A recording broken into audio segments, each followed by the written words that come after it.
No bag day. పిల్లలు పుస్తకాలు మోసి అలసిపోతున్నారు. సాటర్డే నో బ్యాగ్ డే పెట్టారు. పుస్తకాలతోనే చదువు రాదు. వాళ్ళని ఎప్పటికప్పుడు మోటివేట్ చేయగలిగితే బ్రహ్మాండమైన ఫలితాలు వస్తాయి. ఇది కూడా ఒక వినూత్నమైన కార్యక్రమం.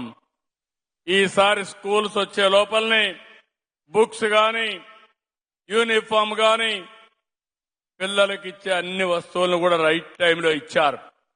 ప్రతి సంవత్సరం ఎడ్యుకేషన్ లో ఒక పద్ధతి ప్రకారం ఎన్ని ఇవ్వాల్సిన అవసరం ఉంది. అయితే ఒక్క విషయం మీరు గుర్తుపెట్టుకోవాలి. 1924 ప్రభుత్వ నిర్లక్ష్యం విద్యా వ్యవస్థలో ఒక శాపంగా మారింది. మామూలు కాదు ఇది.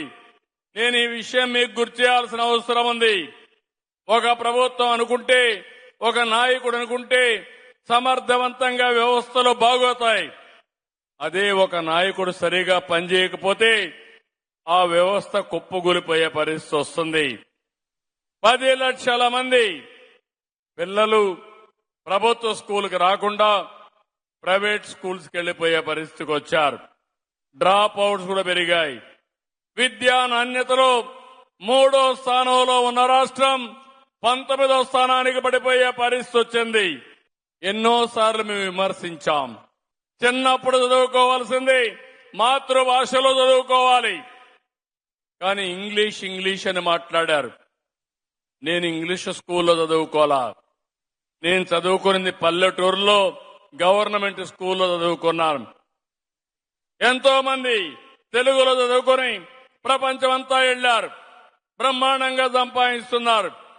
ఎవరైనా మాట్లాడితే ఇంగ్లీష్ అని ఎగతాళి చేసి ప్రజలను రెచ్చగొట్టి లేనిపోని సమస్యలు తెచ్చారు.